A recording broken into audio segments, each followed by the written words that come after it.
नमस्कार, आप सभी का स्वागत है।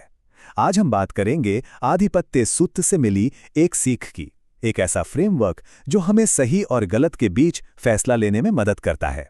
ये एक ऐसी पुरानी समझ है जो आज के दौर में भी उतनी ही काम की है। आइए एक पल के लिए सोचते हैं। जब आसपास कोई ना हो, कोई बाहरी दबाव नहीं, न किसी की तारीफ की उम्मीद, न किसी की आलोचना का डर, तब हमारे फैसलों के पीछे कौन सी ताकत होती है? ये एक बहुत ही गहरा पर्सनल सवाल है ना, और आज हम इसी की तह तक जाने की कोशिश करेंगे। अक्सर क्या होता है कि हम इस सवाल का जवाब बाहर ढूंढते हैं, पर सोचिए, क्या हो अगर सबसे ताकतवर कंपास हमारे अंदर ही हो? आज हम एक ऐसे ही प्राचीन ज्ञान की बात करेंगे जो हमें जिंदगी के मुश्किल रास्तों पर चलने के लिए एक अचूक भीतरी कंपास देता है।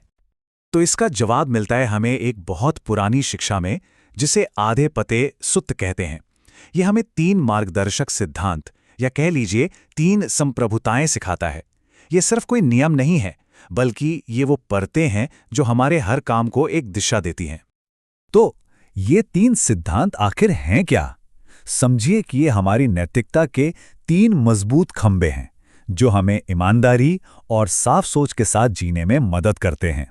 चलिए एक एक करके इन्हें समझते हैं। तो ये 3 शक्तियां हैं, हमारी अपनी ज़ात, ये दुनिया और सच्चाई। हर एक हमारे कामों की जवाबदेही का एक अलग लेवल तय करता है, और ये तीनों मिलकर एक पूरा गाइडेंस सिस्टम बनाते हैं। तो चलिए सबसे पहले से शुरू करते हैं। तो सबसे पहली और सबसे जरूरी शक्ति वो हमारे अंदर से ही शुरू होती है। इसका ताल्लुक हमारे अंदरूनी ईमानदारी और हमारे अपने ज़मीर की आवाज़ से है। तो ये जो अत्ताधिपेत्य है, यानी आत्मसंप्रभुत्व, इसका मतलब है खुद को अपने कामों का सबसे बड़ा जज बनाना। ये एक तरह से खुद की इज्जत करना है। एक ऐसी स्टेज जहां कोई भी ऐसा काम करने का मन नहीं करता जिससे हम खुद अपनी ही नज़रों में गिर जाएं। ये अपने ज़मीर की आवाज़ सुनने और खुद को पाक साफ रखने का एक पक्का इरादा है। सूत्र में जो बात कही गई है, ये लाइन उसे बहुत अच्छे से दिखाती है। ये वो अंदरूनी बातचीत है जो आत्मसंप्रभुता वाला इंसान खुद से करता है। सोच कुछ ऐसी बन जाती है कि मैंने एक ऊंचा रास्ता चुना है, और अब अपने ही बनाए स्टैंडर्ड से नीचे गिरना मेरे लिए ठीक नहीं होगा। तो इसका निचोड़ क्या है? इसका सीधा मतलब है खुद को ही जवाबदेह मानना। ये अपने अंदर की उस शांत आवाज़ को सुनने के बारे में है जो जानती है कि सही क्या है, और फिर उसी के हिसाब से जीने की कोशिश करना है। और सच कहें तो यही तो खुद की इज्जत करने का सबसे ऊंचा तरीका है। अच्छा, अब अगले लेवल पर चलते हैं और देखते हैं कि ये बात आगे कैसे बढ़ती है। अब देखिए, जवाबदेही का जो दायरा है ना, वो सिर्फ हम तक नहीं रहता, बल्कि बाहर की दुनिया तक फैल जाता है। इसे कहते हैं लोकाधिपत्य, यानी विश्व संप्रभुता।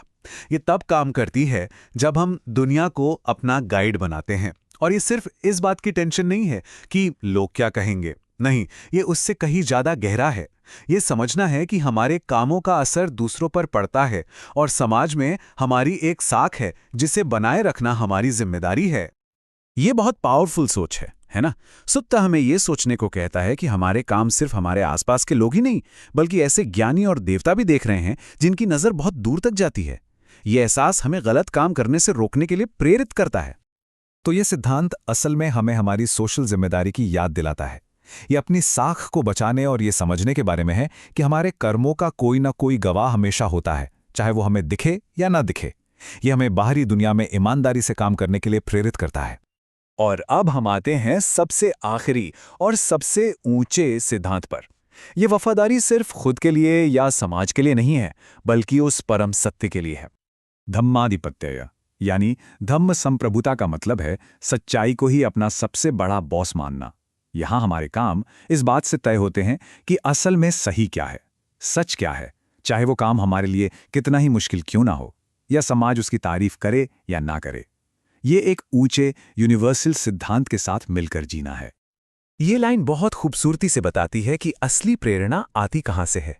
प्रेरणा खुद सच्चाई और उस रास्ते के सम्मान से आती है। जब किसी को ये पता होता है कि वो एक बहुत गहरे और सच्चे रास्ते पर चल रहा है, तो फिर आलसी या लापरवाह होना उसे गवारा नहीं होता। सच पूछिए तो ईमानदारी का ये सबसे पक्का और गहरा रूप है। ये किसी की पर्सनल पसंद या समाज की राय पर निर्भर नहीं करता, बल्कि एक हमेशा रहने वाले सच पर टिका होता है। ये हमें सही काम करने की राह दिखाता है, सिर्फ इसलिए क्योंकि वो काम सही है, बस।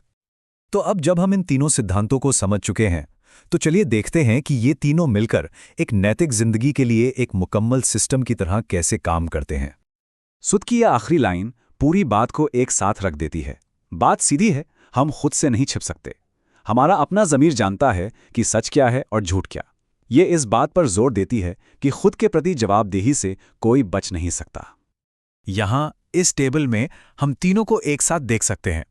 जब हम खुद को देखते हैं तो प्रेरणा होती है, मुझे अपने लिए सच्चा रहना है। जब हम दुनिया को देखते हैं तो प्रेरणा होती है, दूसरे देखेंगे और जान जाएंगे। और जब हम सच्चाई को देखते हैं तो प्रेरणा होती है, ये बस सही काम है। ये तीनों मिलकर एक बहुत ताकतवर मोटिवेशनल फ्रेमवर्क बनाते हैं।